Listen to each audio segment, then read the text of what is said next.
Salam, bertemu lagi di kesempatan hari ini 6 April 2025, Minggu Prapaskah kelima. Renungan santapan firman Tuhan kita hari ini diambil dari Injil Yohanes bab 8 ayat 1 hingga 11. Mari kita dengar dan renungkan bersama. Sekali peristiwa Yesus pergi ke Bukit Zaitun. Pagi-pagi benar ia berada di bait Allah dan seluruh rakyat datang kepadanya.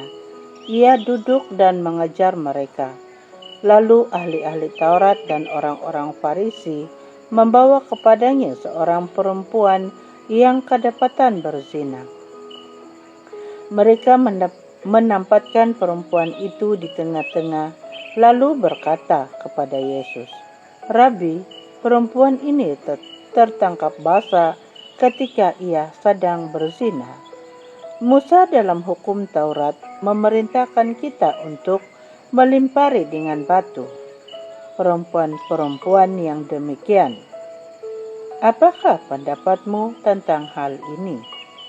Mereka mengatakan hal itu untuk mencobai Yesus supaya mereka memperoleh sesuatu untuk menyalahkan dia. Tetapi Yesus membungkuk lalu menulis dengan jarinya di tanah. Ketika mereka terus-menerus bertanya kepadanya, ia pun berdiri tegak lalu berkata kepada mereka, "Siapa saja di antara kamu yang tidak berdosa, hendaklah ia yang pertama melemparkan batu kepada perempuan ini." Lalu Yesus membungkuk lagi dan menulis di tanah. Tetapi setelah mendengar perkataan itu, pergilah mereka seorang demi seorang dari yang tertua. Akhirnya tinggallah Yesus seorang diri dengan perempuan itu yang tetap di tempatnya. Lalu Yesus berdiri tegak dan berkata kepadanya, "Hai perempuan, di manakah mereka?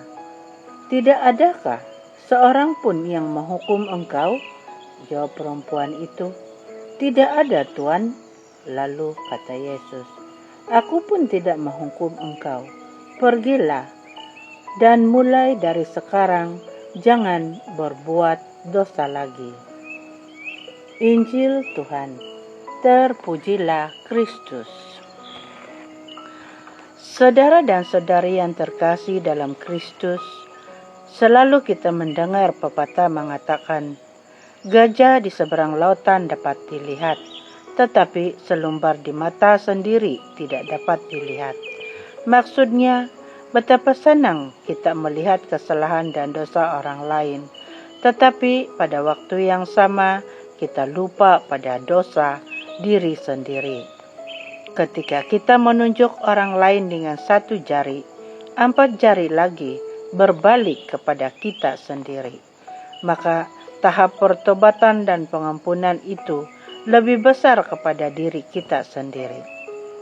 Bacaan pertama, Nabi Yesaya mengatakan bahwa Tuhan hendak membuat sesuatu yang baru. Yesaya bab 43 ayat 19e. Bacaan kedua pula, Paulus ingin hidup secara baru dalam Kristus. Filipi bab 3 ayat 8 hingga 14. Dan dalam Injil hari ini, Yesus menasihati wanita yang berdosa supaya hidup secara baru dan jangan berbuat dosa lagi. Ketiga-tiga pembacaan hari ini mengajak kita untuk meninggalkan masa lampau, bukan bertujuan menghapuskan nilai sejarah dalam hidup kita, tetapi justru mengajak kita untuk melihat masa lalu sebagai landasan membangun masa kini dan masa kedepannya.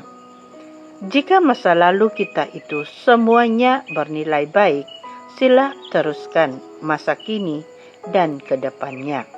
Tetapi jika masa lalu kita itu suram, mari kita perbaikinya untuk menyongsong masa depan yang gemilang.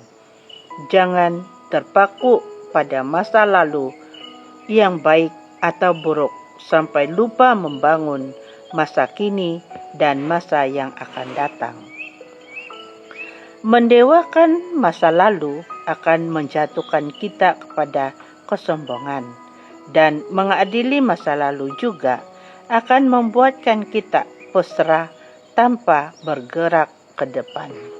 Maka mintalah kekuatan dari Tuhan untuk tidak mendewakan masa lalu yang gemilang dan menghakimi masa lalu yang suram, tetapi tetap kuat untuk meneruskan kegemilangan dan mengubah yang suram demi masa kini dan yang akan datang.